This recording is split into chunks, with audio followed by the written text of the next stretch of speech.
Hello, this is Steve, and I'm here with Bob and Josh, and this is our series, Dead Card Games. Today, we'll be looking at the Versus system for both Batman, the trading card game, and also the Marvel trading card game, both using the same system. So, just to get started, we're going to start with Batman, because he's my favorite superhero. Favorite superhero of definitely the channel in general. So we're going to just rip right into this bad boy and see if we can't figure out how this here game works.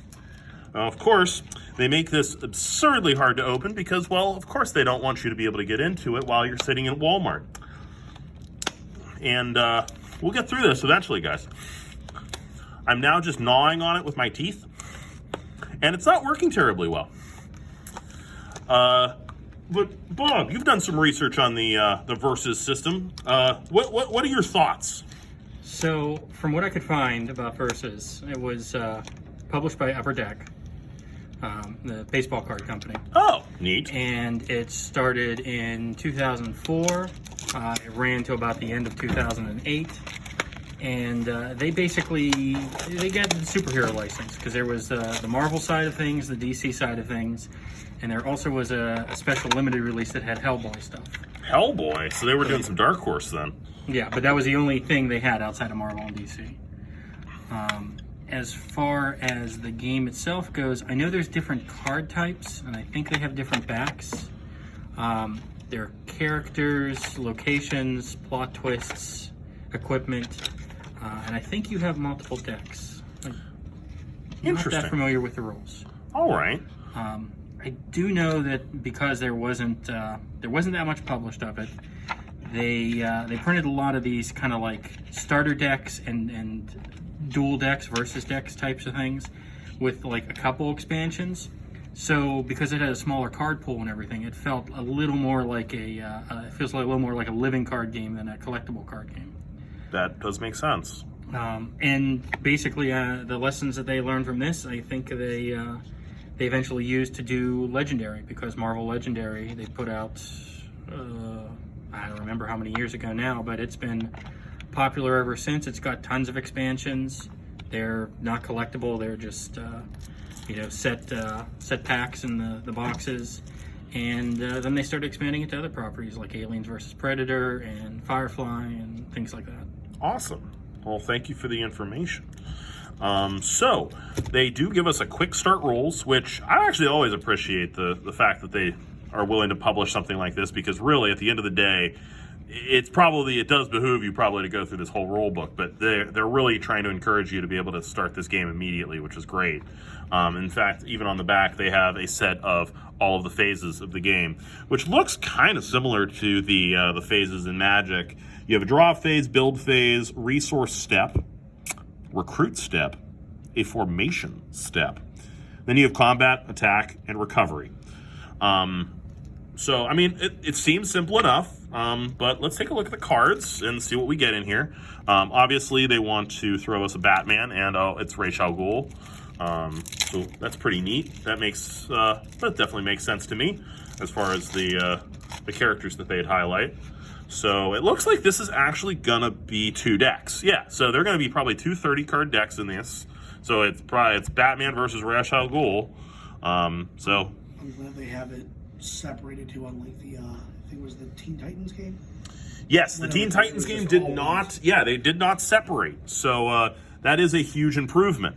They have obviously the DC licensing logo right on the card, and the foiling looks really pretty darn good, and the card stock's not bad either. I would say here, Bob, feel this card.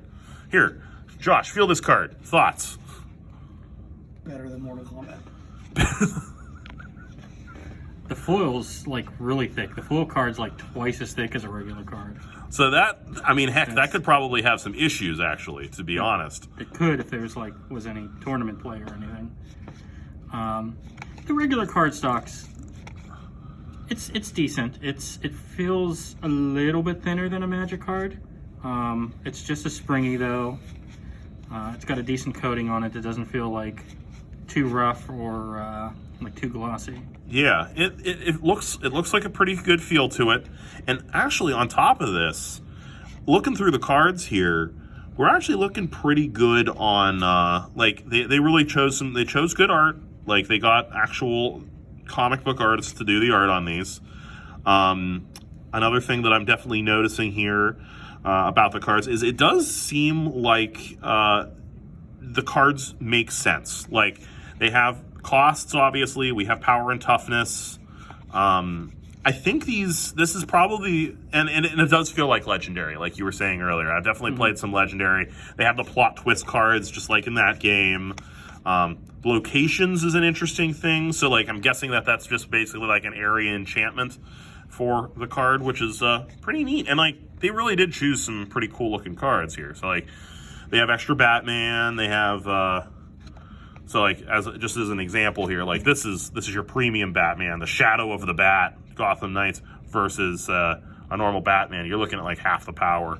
So, like, this is definitely like let's see if they have a rarity symbol on these cards. I think this is just going to, these, since they're a starter deck, they're just going to call these starter cards, basically.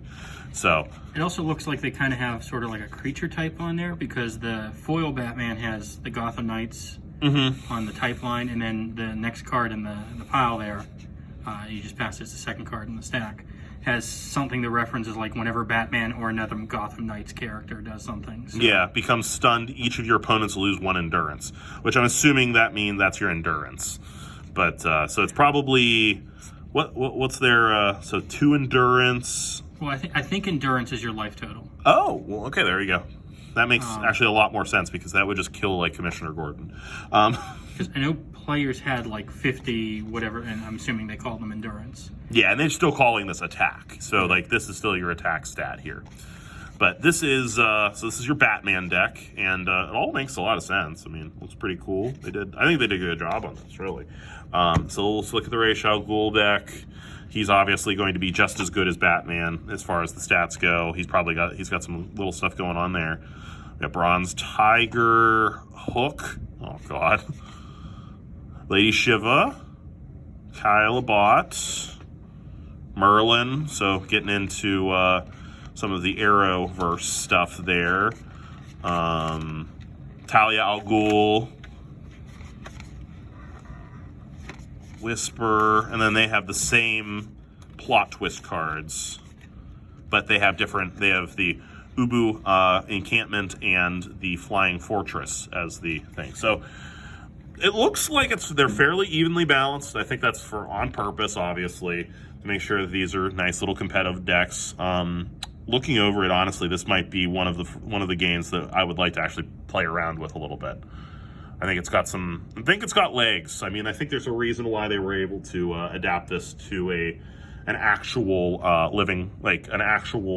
board game for at least the stats and everything like that. So I think this is it's a pretty good little system they have there. So that was the Batman setup. Now, of course, they also made for Marvel. So this is the setup for Marvel, costing a massive $5. It was probably $10, and let's see here, if we can get this sticker off, maybe we'll know how much they wanted to sell it for. Because they wanted to sell it new for, no, okay, never mind, I destroyed that. I'm going to guess it was $14.99, maybe $19.99 for something like this. I think that's 2 full-size decks, whereas the Batman one was 2 half-size decks. So yeah, this is definitely 2 full-size decks. And let's see what they include in here. Yeah, oh, wow. It's kind of an interesting little setup. So I have the basic rule book for this one, which it looks fairly similar to it. So, I mean, obviously, it's the exact same system. But there's your basic rule book. And we'll actually just keep that right there. And it looks like, oh, okay. So I think they went a little different with this one. Before we open this bad boy up, this is your quick start rules guide. Playmat? And playmat. Well, no, not a playmat. Actually, it's just a situations. So if I show you what's going on with that, it basically wants to go through different battle simulations for you, just showing you like what rows exist. So like you have support characters, you have a front row, which I guess that's going to be doing damage. I don't know. And then you have your resource row, and then they're kind of talking about your deck and your KO pile as well. But they went a little bit further in with this, but it does make sense because they're putting out a little bit more of a premium product. So if you open up that, we'll have 2 decks. And I think we know who the people are because it literally said it right on the box. We have Spider-Man and Doc Ock as our characters there. So again, let's just start with the hero because I guess that's the conventional thing to do. We will start off with the hero and go with Spider-Man. So take a look at this and see what's inside here. So we have, obviously, Spider-Man. Stats are fairly similar to even that of Batman. Like, this is a 14-16 versus a 15-15. Spider-Man, the Punisher, interesting. Daredevil, Nova, Solo, which is an interesting choice. They have a lot of solos in here. Prowler, same deal. Madam Web, wow, okay. Another Prowler. Black Cat, that's kind of something more about what I was expecting. Black Cat. No Fear, Crushing Blow, Alley Oop. And we just have some more. Oh, and then we have equipment. So this is what you were talking about earlier. So this is the difference here. We have Spokescreen, Jetpack, and then some plot points. The Twist of Fate that makes Peter Parker into Spider-Man. The Spidey Sense, Spider Senses. Why don't they just call it Spidey Sense? But that's pretty cool there. Josh, if you want to take a look over that, it's pretty cool looking. And then we have the Villains deck with Doc Ock, Electro. So if we can hit all of the Sinister Six, we'll probably be pretty good. We have Green Goblin, okay. Kraven the Hunter, Lizard, Rhino, Venom, Vulture. And then we have equipment. And actually has less, no, never mind. It just puts the equipment in different places. Lots of plot twists. Interesting. Here, take a look over that one too. But now we can finally know which Catwoman is better. Oh, all right. So this is a cross universes thing. And it does look, so Catwoman is 5 cost and has a 9/8, and then we have a 4 cost with a 7/6. So they look pretty even there. But Catwoman draws cards and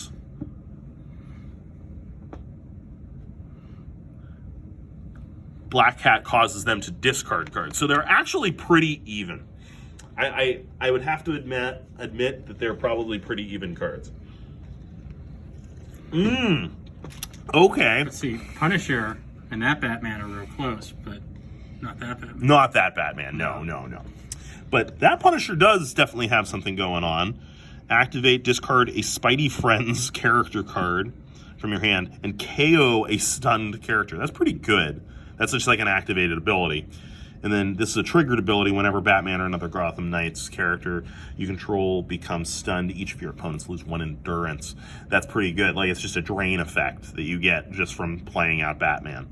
And yeah, it's kind of fun that they have like the little Marvel symbols and the DC symbols in the top the top right-hand corner rather.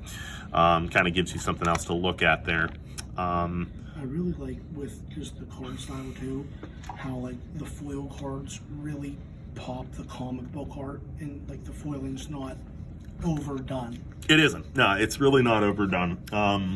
Even if we're just taking a comparison between the Spider-Man here, which is, it's a pretty simple foiling that they're doing on this. They're not like accenting anything. Same deal with the Batman. Like, it really does look just very nice. Very simple foiling. This is your more traditional Americanized foiling. It's definitely not like a Japanese foiling where they're adding textures and they're adding accent marks and stuff like that. But it's definitely a really cool little system. I'm going to be doing more research into this. I think that this looks like a more fun game, and if I could acquire more of this product, I probably will. If I had a gripe about this, and go this for is it. just a personal preference. Please. And I guess this is also something that you have to deal with in comic books anyway. And this is something I've noticed with Final Fantasy. Okay. So you have Kraven there, who's like this like kind of super realistic, like warrior type looking artwork. Mm-hmm. And you have Electro, which is kind of like your standard comic book style artwork. Mm-hmm. And then you have this Doc Ock, which is almost like a Saturday morning cartoon style artwork. And Yeah. so just having the different art styles in one deck, I find a little jarring personally. But Yeah, no, I get you. I get there's different styles in comics. I get there's different fans of different styles. It's just the type of thing that I kind of like to have a little more. Like one of the things I do like about Magic is within a Magic set, they're very consistent with The tone. their tone and their art style. One thing that I found was weird is they didn't use either of these arts. Neither of these arts were used. They just showed this on the cover, which is really bizarre. I never have seen... Like, I see that in games occasionally where they will throw that out there, but it's a little bit weird that they would show you off these two arts and they're not in the cards. Maybe they are in some Versus game, but who knows. All right, guys. Well, that was the Versus system, both Marvel and DC.